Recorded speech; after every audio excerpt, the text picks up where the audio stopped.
let's just say you are not type 2 diabetic. Safe ba ang Ozempic? Well, just like with any other medications, wala naman talagang gamot na completely free from any side effects. So we can expect, side effects even from Ozempic or ano na natin, ang generic name nito is semaglutide.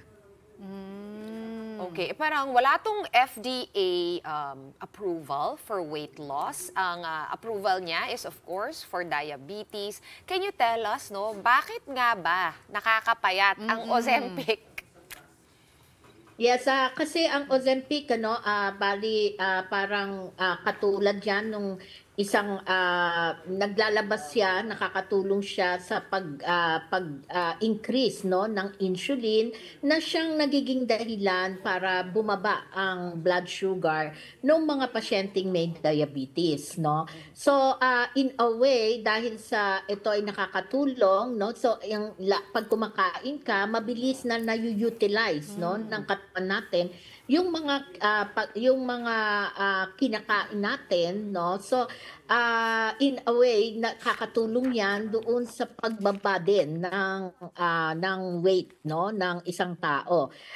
Unfortunately nga, as you have said, no, under the FDA ang Ozempic ay talagang being marketed bilang gamot para sa diabetes. Hindi ho siya marketed na pang weight loss. Although ang isa sa effect po niya ay bumababa po ang timbang ng isang tao. Ayun. Pero meron po bang other similar drugs to it? May naririnig po ba kayong mga cases din na binebenta without prescription? Meron po actually na may isang klase pa po ng similar na gamot na injection din po na medyo mas mataas po ang dose kesa sa Ozempic, pero ito po talaga ang gamit po nito ay para sa weight loss, no? So ang marketing ho niya ay talaga para makatulong doon sa mga tao na may problema ho, no, sa kanilang timbang. So ito ginagamit ito ng mga malalaki ho talaga. Alam niyo naman sa Amerika, lalo na sa Amerika, no, marami ho sa kanila na masyadong malalaki. So nakakatulong ho ito para bumaba ang timbang. At yun ho ang talaga ang primary indication po nung gamot na yon. Hindi ko na ho sasabihin yan, Meron pa pong mga ibang gamot na very similar po sa Ozempic, no? May tablets po na ang pinaka-main pa rin po ay pagbaba ng sugar, no, among type 2 diabetes. So of course, no, iano lang ho natin ang pagbaba ng sugar sa mga may diabetes, kasama po dito hindi lang yung gamot kung hindi yung diet at saka exercise. So very important pa rin yung dalawang main part ng management ng mga may diabetes. Yan po yung pagkain ng tama at saka yung pag-ehersisyo. Okay. Dr. Limpin, I was on the Ozempic website kanina. Talagang bumulaga sa akin. Napakadami niyang comparisons. Ozempic versus itong diabetes drug. Ozempic versus itong ibang klaseng, ang dami niyang ganon.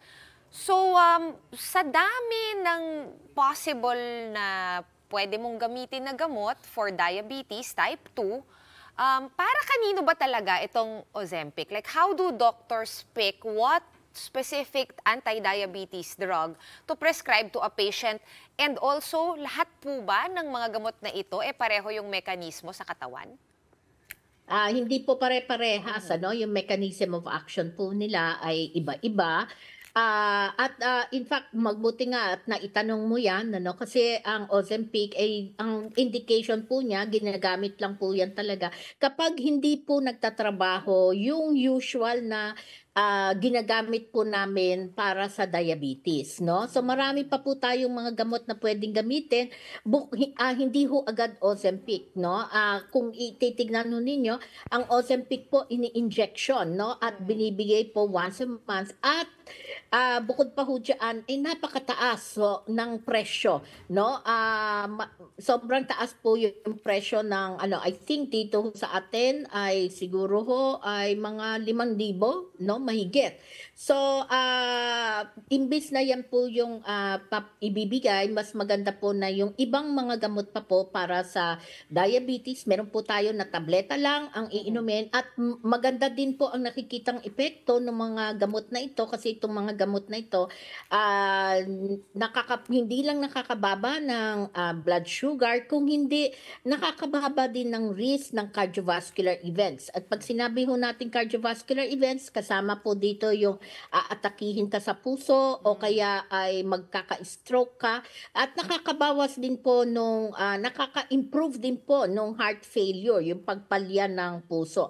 May mga gamot na rin po tayo para sa diabetes na pati po yung risk na magkaroon ng problema or komplikasyon sa kidneys ay maiiwasan na rin, no? So, madami pa po tayong pwedeng gamitin, no, para sa diabetes. Hindi po kailangang Ozempic kaagad ang ating gagamitin para sa diabetes mellitus.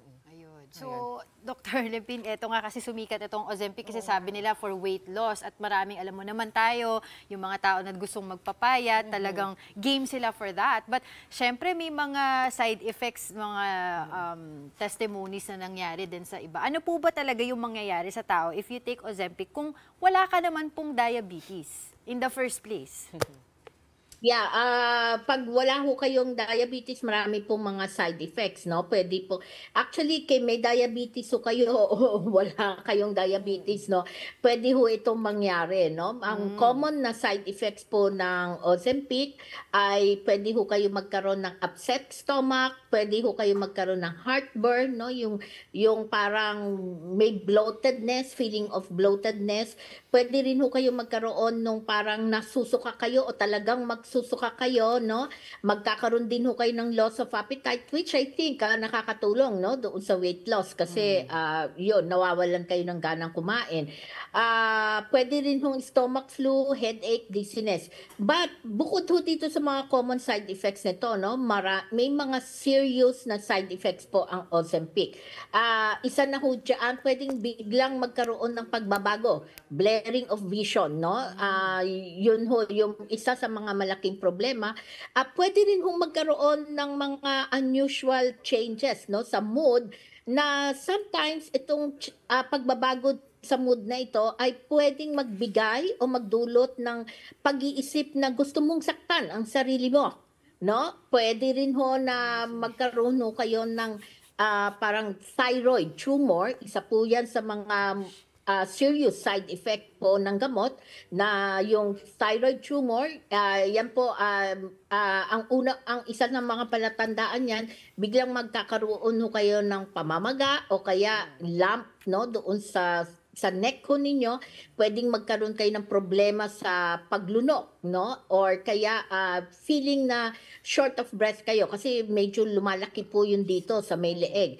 Pwede rin kayo magkaroon ng simptomas ng pancreatitis, no? Yung pamamaga ng lapay na pwede hong magbigay sa inyo ng napakasakit ng sakit sa stomach pain, no? Severe pain, no, sa may taas ho ng tiyan, no?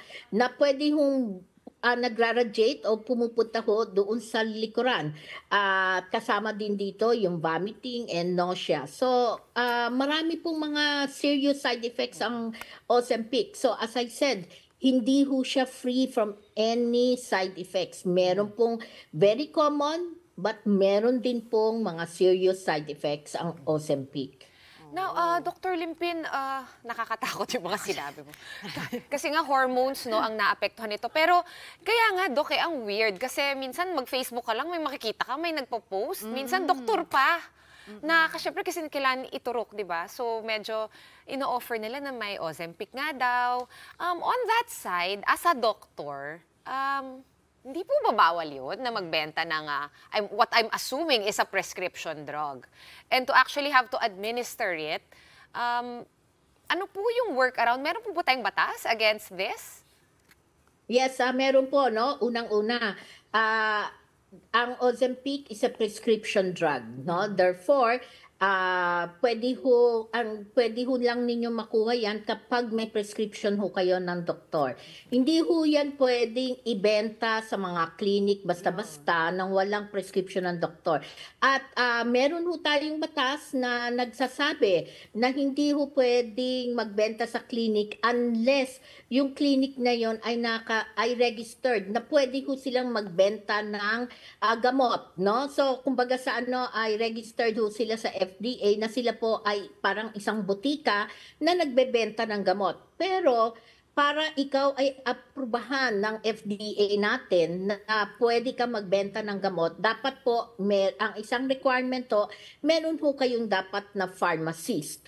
Therefore, pag ang clinic lang po ang magbebenta, wala hong pharmacist, hindi ho siya registered sa FDA, hindi ho pa pwede yan. That is against the law. Meron na ho tayong batas niyan at yan po ay pwede ninyong i-report, no? Kasi hindi ho talaga pwedeng basta-basta na lang magbenta ang ibang clinic, no? Lalo-lalo na kung hindi prescribed ng isang doktor.